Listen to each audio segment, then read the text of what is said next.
एक बार स्वागत आहे तुमचं अलिबाग मूळ मतदारसंघातील बातम्या विशेष कार्यक्रमामध्ये। मित्रांनो, तुम्ही आजच्या विशेषाचं टायटल बघतच असेल की पावसाळ्याच्या नंतर विधानसभेच्या निवडणुका भाजप स्वबळावर लढणार, शिंदेचे आमदार महेंद्र दळवी आता काय करणार। मित्रांनो, 2-3 दिवसापूर्वी साम टीव्हीवर एक बातमी आलेली होती। पहिल्यांदा तुम्ही ती बातमी बघा, नाहीतर उगाचच मी तुम्हाला थापा वगैरे मारतोय काय असं तुम्हाला वाटेल तुमच्या स्क्रीनवर। दरम्यान लोकसभेतल्या अपयशामुळे भाजप आता विधानसभा निवडणुका एकटा लढणार असल्याची माहिती सूत्रांनी दिली आहे। आगामी निवडणूक स्वबळावर लढायची याकडे आता भाजप नेतृत्व बघतच। मित्रांनो, तुम्ही कॉपीराईटमुळे मी तुम्हाला पूर्ण बातमी दाखवू शकत नाही, परंतु हा एवढा पुरावा बस झाला। तर मित्रांनो, सगळ्यांना चांगल्या पद्धतीने माहिती होतं की लोकसभेच्या नंतर भाजप हा एकटा लढेल। हे तिन्ही पक्ष जे सध्या भाजपने फोडलेले आहेत, जसे शिवसेनेचा शिंदे गट आणि राष्ट्रवादी अजित पवार गट, हे दोन्ही पक्ष फक्त आणि फक्त त्यांच्यासोबत लोकसभेसाठी राहतील असे सर्व स्तरातून तुम्हाला ऐकायला मिळत असणारच। आणि मित्रांनो, जशा लोकसभेच्या निवडणुका संपल्या लगेचच भाजपने स्वबळाचा नारा इथे दिलेला आहे।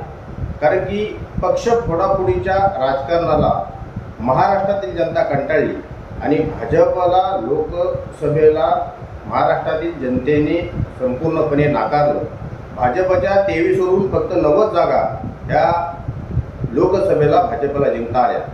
तर मित्रांनो, तुम्हाला चांगल्या पद्धतीने माहिती आहे की जर रायगडमध्ये आपण पाहिलं तर शिवसेनेचे भरतशेठ गोगावले हे आमदार वगळता बाकीचे आमदार हे शिवसेना आणि भाजप युतीमधूनच आमदार झालेले आहेत। तर मित्रांनो, आता अशी परिस्थिती असताना आपण अलिबाग मूळ मतदारसंघामध्ये खास करून बातम्या बनवत असताना तुम्ही पाहिलं की सध्याचे विद्यमान आमदार शिवसेना शिंदे गटाचे महेंद्र दळवी यांना मोठा धक्का बसू शकतो।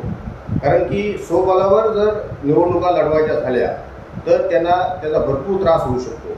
कारण की शिवसेनेमधून जर ते लढले असते तर वेगळी गोष्ट होती, परंतु शिवसेनाची आता शिंदे गट झालेली आहे, त्याच्यामुळे शिवसेनेची मतं ही विभागली गेलेली आहेत, हे तुम्हाला चांगल्या पद्धतीने माहिती आहे।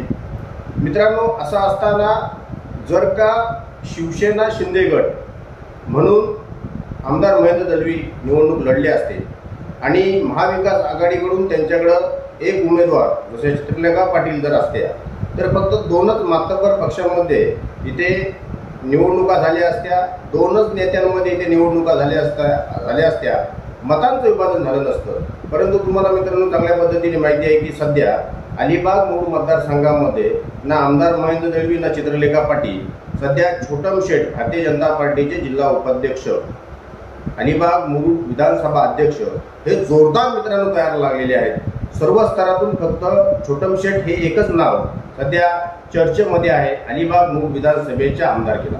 बाकी कोणीही आमदारकीची तयारीने एवढ्या जल्लोषात करताना दिसत नाही आहेत। 38,000चा लीड अलिबाग मूळ मतदारसंघामध्ये मिळाल्यानंतर आमदार महेंद्र दळवी हे एकदम निर्धास्त झालेले आहेत। परंतु मित्रांनो, जर भाजप स्वबळावर लढला तर मित्रांनो तुम्हाला मी इथे कन्फर्म सांगू शकत नाही, परंतु भारतीय जनता पार्टीची अलिबाग मूळची जागा जर छोटम शेठ यांना मिळाली आणि जरी नाही मिळाली तरी ते अपक्ष उमेदवार राहणारच आहेत, परंतु जर छोटम शेठ यांना मिळाली तर मात्र मित्रांनो छोटम शेठ हे जी काही महायुतीतली मतं आहेत ही मतं 100% कमी करतील। खास करून भारतीय जनता पार्टीची जी मतं आता लोकसभेला राष्ट्रवादीचे उमेदवार सुनील तटकरे यांना मिळालेली होती, ती भारतीय जनता पार्टीची मते ही सध्या आमदार महेंद्र दळवी यांना मिळणार नाही। त्याच्यामुळे तो एक त्यांचा ड्रॉबॅक आहे।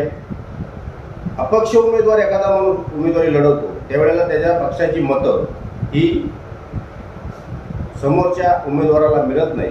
त्याचं आपण एकमेव उदाहरण हे लोकसभेमध्ये पाहिलेलं आहे मित्रांनो। पेनमध्ये आणि अलिबागमध्ये भाजपचे उमेदवार, संभाव्य उमेदवार नाराज धैर्यशील पाटील असून सुद्धा त्यांनी अतिशय चांगलं काम हे सुनील तटकरे यांचं केलं। तसंच मित्रांनो, जर भाजपची उमेदवारी छोटम शेठ यांना मिळाली, कारण का ते अलिबाग मूळ विधानसभा अध्यक्ष आहेत, तर मात्र मित्रांनो ऑटोमॅटिकली आमदार महेंद्र दळवी यांची मतं कमी होती। आणि निश्चितच मित्रांनो, मतं कमी झाल्याच्या नंतर इंडिया आघाडीच्या ज्या काही उमेदवार असणार आहेत, महाविकास आघाडीचे जे उमेदवार असणार आहेत, चित्रलेखा पाटील, याचा त्यांना कदाचित फायदा होऊ शकतो. छोटम शेठ यांना भरपूर मताधिक्य मिळून ते सुद्धा आमदार होऊ शकतात. परंतु सगळ्यात जास्त जर फटका याचा कोणाला बसेल तर ते सध्याचे विद्यमान आमदार महेंद्र दळवी यांना बसेल.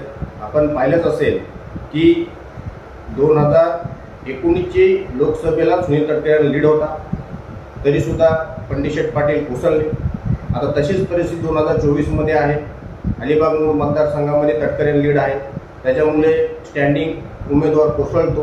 त्यानंतर एकदा शकापला हरवणारा आमदार पुन्हा आमदार होत नाही. हा अलिबाग मतदारसंघाचा इतिहास आहे. तर मित्रांनो, अशा पद्धतीने जर एकला चलोची भूमिका ही आमदार महेंद्र दळवी यांच्या वाट्याला आली तर त्यांना जिंकणं कठीण होईल.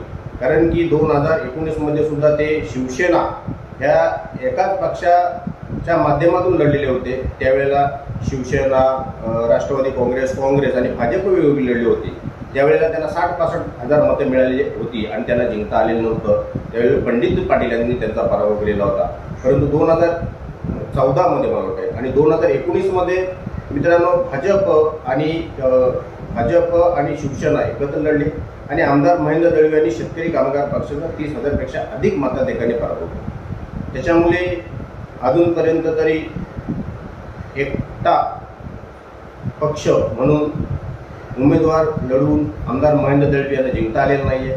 तशीच भूमिका त्यांना 2024मध्ये विधानसभेला वापरावी लागते काय, त्यांचं नशीब काय बोलतोय, युती होईल की नाही होईल हे देव जाणो. परंतु साम टीव्हीला दिलेल्या सूत्रांच्या माहितीनुसार भाजप एकला चलोला जाणार आहे. कारण का भाजप 2014मध्ये एकला चलोला गेला आणि त्यांना 122च्या आसपास सीट मिळाल्या.